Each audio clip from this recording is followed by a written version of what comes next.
There is a sound a mouse makes in the wall at 2 in the morning that is not like any other sound. It is not loud. It is a tiny, dry scratching, like a twig dragging across paper.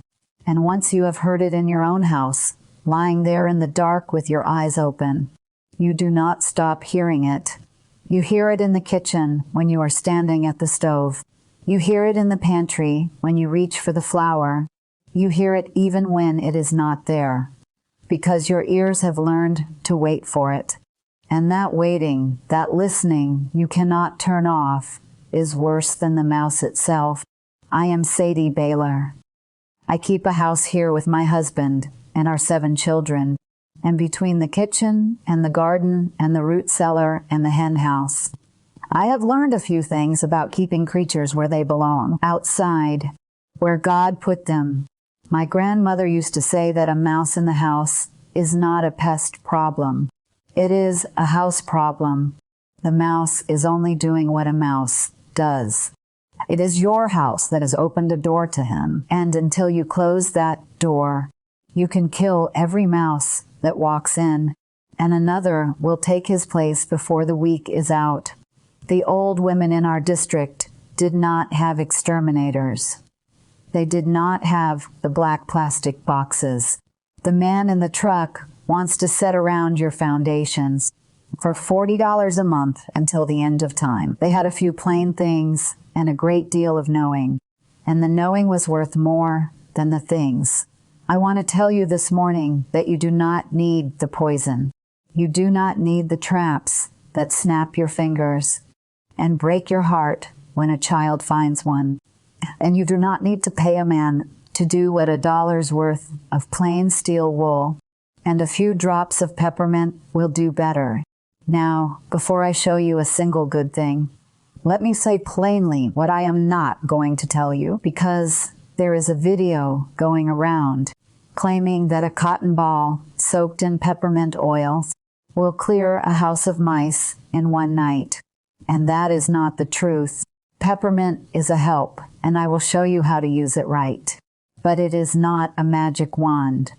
And I will not sell it to you as one. I would rather tell you the truth and have you trust me than sell you a trick that wastes your evening and leaves the mice right where they were.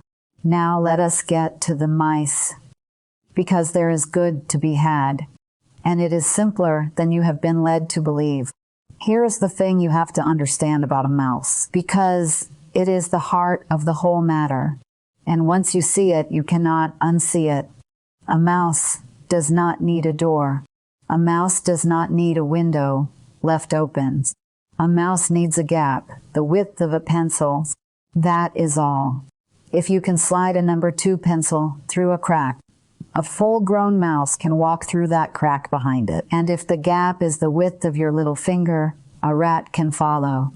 My grandmother knew this, without anyone ever teaching her the science of it, because she had lived in an old farmhouse her whole life, and she had sealed every gap in that house with her own 2 hands. She used to say, "You do not fight the mouse. You fight the hole that let the mouse in. And when the hole is gone, the mouse is gone. Not dead, just somewhere else. Somewhere that is not your kitchen. This is where a little steel wool earns its keep. And I am going to tell you about 3 honest things: steel wool and peppermint, and the one thing already in your pantry that costs you nothing at all. Steel wool is the first thing, and it is the wall you build. You buy a pack of plain steel wool at any dollar store for about $1, not the soap pads, the plain gray stuff that comes in a roll or a bag.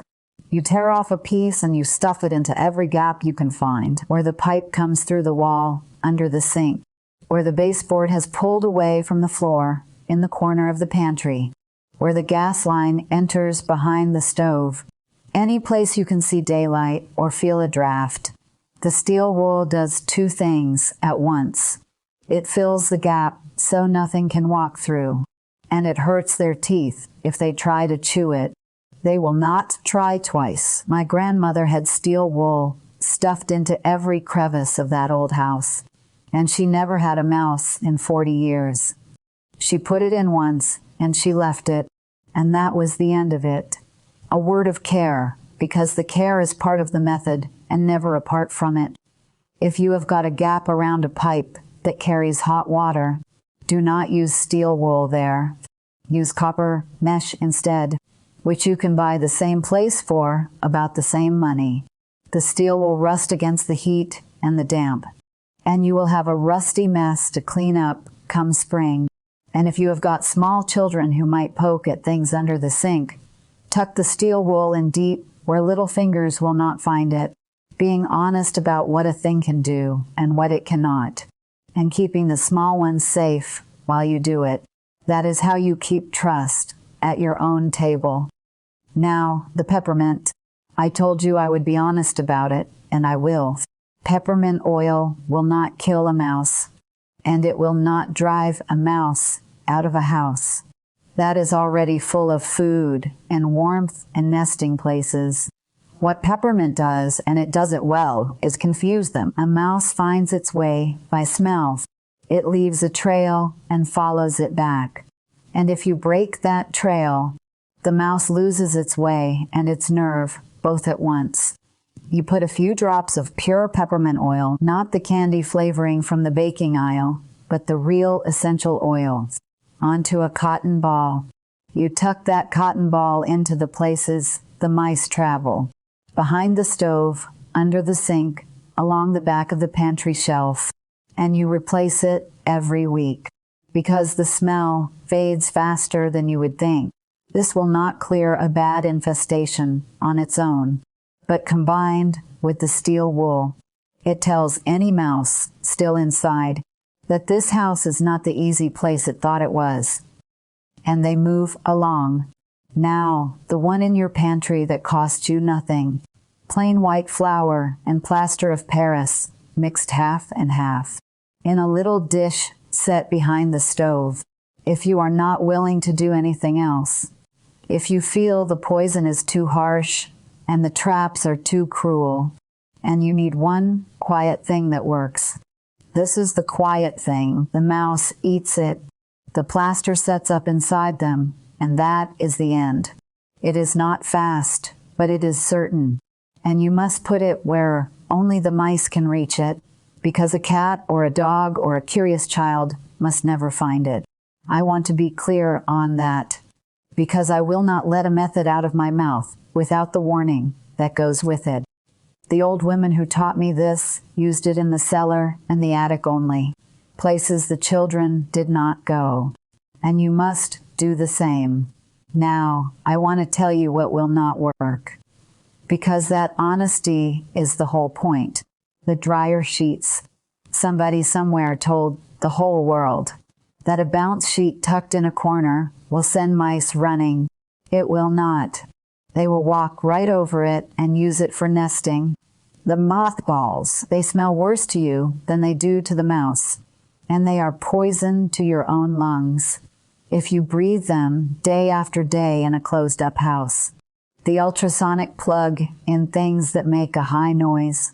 The mouse cannot hear it any better than you can, which is to say, not at all after the first day when they get used to it. Save your money. Now I want to tell you who profits from you not knowing all this. Walk yourself down the pest control aisle at any store and stand there and count.